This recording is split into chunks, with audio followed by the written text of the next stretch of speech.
খুলনা বিশ্ববিদ্যালয়ে 2024-25 শিক্ষাবর্ষে স্নাতক প্রথম বর্ষের ভর্তি পরীক্ষা আজ থেকে শুরু হয়েছে। এবারই প্রথমবারের মতো খুলনা ছাড়াও ঢাকা এবং রাজশাহী কেন্দ্র থেকে ভর্তি পরীক্ষায় অংশ নিচ্ছেন শিক্ষার্থীরা।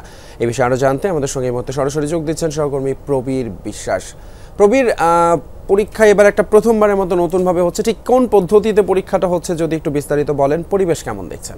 পরীক্ষার যে পদ্ধতি হয়ে থাকে তিতুমি সেইভাবেই হচ্ছে এবং প্রথম দিনের পরীক্ষা 2 ঘন্টার 10টা থেকে শুরু হয়েছে, এটি 12টায় শেষ হবে। অর্থাৎ এমসিকিউও থাকবে, রিটেনও থাকবে, যেভাবে আগে পরে পরীক্ষা হয় একইভাবে। তবে যেটি আপনি বলেছেন এটি আসলে এইবারই প্রথম খুলনা বিশ্ববিদ্যালয় সংযোজন করেছে, সেটা হচ্ছে খুলনার বাইরেও রুয়েট এবং বুয়েট দুইটি পৃথক কেন্দ্রে এই পরীক্ষা অনুষ্ঠিত হচ্ছে।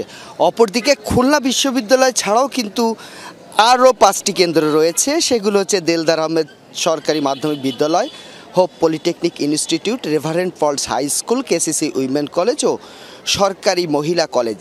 আজই সি ইউনিটের পরীক্ষা এখন চলছে এবং সি ইউনিটের আওতাধীন কলা, মানবিক, সামাজিক বিজ্ঞান, আইন, শিক্ষা ও চারুকলা স্কুলের পরীক্ষা অনুষ্ঠিত হচ্ছে এবং বিকালে ডি ইউনিটের পরীক্ষা অনুষ্ঠিত হবে। স্থানীয় যে কেন্দ্রগুলো রয়েছে সেখানে 14,480, বুয়েটে 12,104 এবং রুয়েটে আরও 7,855 জন শিক্ষার্থী অংশ নিচ্ছে এই ভর্তি যুদ্ধে।